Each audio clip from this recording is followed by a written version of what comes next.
돼서 너 V2L 얘기하다가 이제 테슬라 OTA는 사람들이 막 저거 하는데 왜 얘기 안 하냐. OTA 같은 경우 저도 OTA를 개발한 적이 있고 이제 OTA가 사실 어려운 기술은 아니에요. 야 현대는 OTA 못 하잖아. 뭐 폭스바겐 OTA 못 하잖아. 테슬라는 OTA 있으니까 테슬라가 더 대단한 거 아니야? 반은 맞고 반은 틀린 말입니다. 이제 맞는 말은 대단한 거 맞아요. 뭐가 대단해? 기술적인 게 대단한 게 아니고 이 개념을 제시한 게 대단해. 아까 제가 말씀드렸잖아요. 하드웨어 엔지니어들은 스티브 잡스 안 좋아요. 근데 제가 나중에 돼서 이제 시장이나 이런 전체적인 그런 것들에 대해서 공부를 하다 보니까 스티브 잡스를 어느 정도 존경하는 부분이 생겼어요. 왜? 그걸 하드웨어가 있다고 해서 그렇게 대중적으로 제안해서 모든 사람들이 이렇게 쓸 수 있게 생태계를 만들어준다는 자체가 쉬운 얘기가 아니에요. 아니, 그냥 제품 나오면 누구나 다 그렇게 갖다 써서 대중들한테 대중화가 되면, 아니, 개나 소나 다 돈 벌지. 근데 아니거든. 이런 이유 때문에 그래요. 그래서 테슬라에서 얘기하는 OTA가 기본적으로 뭐냐면, 무선으로 펌웨어를 업데이트하는 기능을 얘기해요. 여러분 이거 대단한 것 같지만 사실 이미 현대에도 있습니다. 현대 내비게이션 같은 거 보면은 무선으로 그냥 뭐 카메라, 뭐 과속 방지 카메라 이런 거 업데이트 되죠? 이게 OTA의 하나입니다. 그것도 OTA예요. 자, 그러면 테슬라는 어떻게 OTA를 이렇게 빠르고 쉽게 할 수 있느냐? OTA라는 거는 이 마이크로 컨트롤 유닛에 들어가는 펌웨어를 이제 새로이 업데이트 해주는 거죠. 그러면 첫 번째 칩에서 이 마이크로 컨트롤러 유닛 칩셋에서 자체적으로 그 OTA 기능을 지원해야 됩니다. 즉 구형, 그러니까 OTA가 사실 이렇게 막 된 지 얼마 안 됐어요. 한 3, 4년? 네, 3, 4년 정도? 그리고 이제 우리가 너도 나도 여기저기서 OTA를 쉽게 볼 수 있게 된 건 2, 3년이 채 안 됐죠. 저도 OTA를 처음 해본 거는 작년 초입니다. 이제 그 노르딕사의 NRF 시리즈라는 블루투스 SoC를 제가 이제 지금도 공부 중이고 당시에 처음 경험을 해봤는데 거기에 OTA가 제공이 돼요. 그래서 OTA 자체는 사실 별것도 아닌 기술입니다. 왜냐? 제조사에서 제공을 해줘요. 소스 코드까지 다 줘요. 그냥 실행하면 돼요. 그러니까 펌웨어 얹어서 여기서 들어갈 펌웨어 뭐 이름 뭐고 나갈 펌웨어 이름 뭐다라고만 정해주고 그 부트로더 영역만 할당해주면 소스 코드 세 줄만 바꾸면 알아서 그냥 다 돼요. 기술이 필요한 게 아니에요. OTA는 기술이 필요하지 않습니다. 아무나 할 수 있어요. 여러분도 할 수 있어요. 뭐 전자전기나 이제 뭐 제어 인베디드 하시는 분들은 하루 잡고 그 유저 매뉴얼 보시고 OTA 구현할 수 있어요. 이 새끼 또 테슬라 깔라고 이런 이상한 소리 하는 거 아니야? 라고 하실 수 있는데 그게 아니고 그러면 테슬라는 근데 현대는 못하잖아. 현대는 못해요. 왜 못할까요? 자, 테슬라는 저게 있어요. 얘네는 내연기관차를 만든 적이 없어요. 그렇죠? 처음부터 전기차를 만들었죠. 그래서 테슬라의 모든 전장 장비들을 기존 내연차와 호환되는 게 한 개도 없어요. 얘는 말 그대로 커다란 RC카예요. 커다란 RC카니까 뭐가 다 컨트롤해? 가운데 이렇게 그 아이패드처럼 이렇게 있고 여기 콘솔 터치 스크린이 있잖아요. 여기서 모든 걸 제어하죠. 메인 그 ECU가 있고요. 서브 ECU가 있고요. 좌우로 하나씩 각 시스템 매니지먼트를 컨트롤하는 인베디드 보드가 있어요. 그러다 보니까 실제로 펌웨어를 업데이트 해야 되는 게 3개인가 밖에 없어요. 얘네는 쉽죠. 왜? 말했잖아. 3개만 업데이트하면 된다니까. 하나가 받아서 지가 하고 2개는 유선으로 연결돼 있으니까 얘네한테 2개를 던져주면 돼. 그러니까 실제로 받는 애는 하나지. OTA가 하나만 하는 거지. 근데 현대는 어려워. 현대는 이걸 못해. 왜 못해? 또 지금 기술이 그렇게 쉽다면서 현대는 왜 못해? 현대는 못해. 제가 일전에 보여드렸잖아요. 자, 이거란 말이죠. 자, 보세요.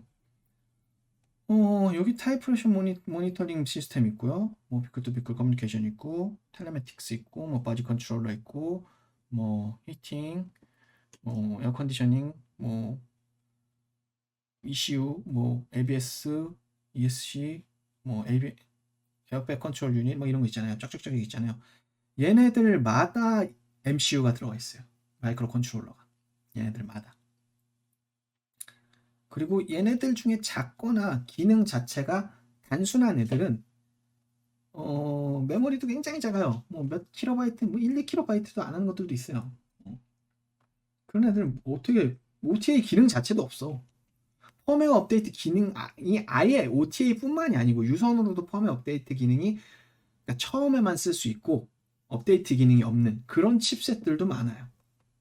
걔네들이 몇 개가 들어가냐 요즘 차에 약 100여 개가 들어갑니다. MCU가 마이크로 컨트롤러가 그 중에 한 20-30%는 아예 펌웨어 업데이트 기능 자체가 없는 애들이고 그 중에 한 또 절반은 펌웨어 업데이트 기능은 있지만 각각 얘네를 해야 돼. 그럼 다 뜯어야 된다고. 뜯어서 걔 펌웨어 업데이트 다운로더 꼽고 업데이트를 해야 돼. 그럼 누군가가 OTA를 받아서 얘네들한테 100개의 쟤네들이 다 펌웨어 업데이트가 된다고 치자고요. 되는 걸로 바꿨어. 그러면 제일 메인 이제 ECU가 엔진 컨트롤 유닛이 OTA를 받았어. OTA로 펌웨어 업데이트 데이터를 받아서 바이너리 파일을 받아서 나 업데이트하고 얘네들한테 뿌려줘야 돼. 근데 내가 나 업데이트하고 이 펌웨어 데이터를 갖고 있을 용량이 돼요. 쟤는 몇 개야? 100개래매.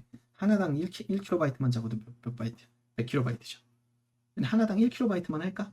아니겠지. 보통 지금 플래시 메모리가 제일 큰 그런 칩셋들이 보통 1메가, 암코어 중에 이제 M4 이런 애들.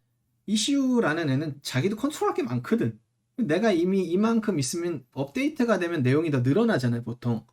하물며 내 업데이트 데이터뿐만 아니라 쟤네들 걸 다 갖고 있어야 돼. 다 갖고 있어야 되고 혹시나 업데이트할 때 문제가 될 만한 여지가 있다면 쟤네들 거에 원래 그러니까 전 버전 펌웨어 파일을 전부 갖고 있어야 돼요, 백업본을. 그러니까 안 되지. 할 수가 없어. 뭘 다 바꿔야 돼? 이 시스템 구조를 다 바꿔야 돼. 현대가 OTA를 하려면 이 시스템 구조를 다 바꿔야 된다고. 누구처럼? 테슬라처럼. 그렇게 되면 뭐가 문제예요? 첫 번째 뭐가 문제일까? 테슬라는 자기들이 다 생산하잖아. 상관이 없어요. 현대는 우리나라에서 제조업을 왜 장려했습니까? 계열사, 협력사, 이런 애들, 중소기업, 이런 애들 부품을 현대에 납품하면서 먹고 살게 되거든.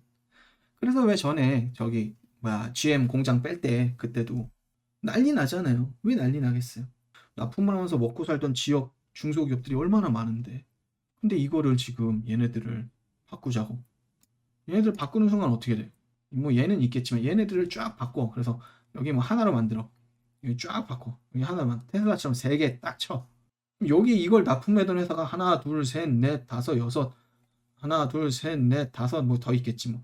그럼 요쪽 사이드에 10개 회사, 요쪽 사이드에 10개 회사가 현대한테 납품을 했었는데 현대가 이걸 그렇게 바꿔버리면 요쪽 사이드에 1개 회사, 요쪽 사이드에 1개 회사만 이걸 납품하는 거야. 그럼 나머지 18개 회사는 어떻게 돼? 망하는 거야. 부도나는 거야, 갑자기. 되게, 무슨 OTA 하나 하는데 회사가 막 몇십 개가 부도가 나? 그렇게 돼요. 우리가 이 내연기관차의 시스템을 뭐 테슬라처럼 하루 이틀 만에 이렇게 만들어서 한 게 아니잖아. 테슬라도 한 10년 걸렸지만 걔네는 처음부터 전기차로서 개발했잖아요. 하지만 내연기관차들은 지금 100년 동안, 120년 동안 조금씩 기계식에서 뭐 캐브레터에서 이렇게 전기식 펌프를 만들고 그다음 그걸 디테일하게 제어하면 하기 위해서 PWM 제어를 하기 위해서 뭐 마이크로 컨트롤러를 넣기 시작하고 하나씩 이 컨트롤러는 얘를 제어하고 저 컨트롤러는 쟤를 제어하고 얘는 쟤를 제어하고 막 이렇게 하다가 얘네끼리 묶어야겠네 하다가 이제 2006년 7년 와가지고 OBD 통신이랑 규격이 생기고 그 규격에 맞게 이제 또 통신 그 프로파일을 만들고 이렇게 해서 120년에 걸쳐서 하나하나 쌓인 거예요. 그러니까 어떻게 보면 역사와 전통이 지금 발목을 붙잡은 거야. 그러니까 처음에 말씀드렸다시피 OTA는 분명히 좋은 기술이고 하드웨어 수명을 늘려갈 수 있죠. 소프트웨어로서 최적화가 계속 될 것이고 그걸 적용한다는 게 기존 내연차 업체한테 쉬운 일이 아니라는 거예요. 자, 그러면 어떻게 하면 되냐? 뭐 eGMP로 가면 eGMP에서는 지금 아이오닉 5나 EV6 같은 경우도 아직 그 구동하고 배터리 플랫폼만 eGMP지 테슬라처럼 전장 전체가 그렇게 심플하게 가 있진 않은데 테슬라처럼 전장 전체가 심플하게 가기에는 지금 EV 6하고 아이오닉 5에서는 좀 무리가 있죠. 근데 아마 다다음 세대쯤 되면 되지 않을까. 얘네들도 분명히 통합하려고 할 거고요. 저 시스템을 통합하는 데 있어서 문제는 지금 협력사들을 죽이면 안 돼. 그러니까 협력사들한테도 저 어셈블리들을 그 시스템에 맞게 변경, 개발, 연구할 시간을 줘야 돼요. 빨라도 나는 2, 3년은 필요하다고 봐요. 물론 그렇다고 해서 그걸 OTA를 현대가 아예 안 할 거냐? 아니에요. eGMP 플랫폼에 한정된, 그러니까 절반 정도의, 그리고 메인 중요한 시스템에 한해서는 할 거예요.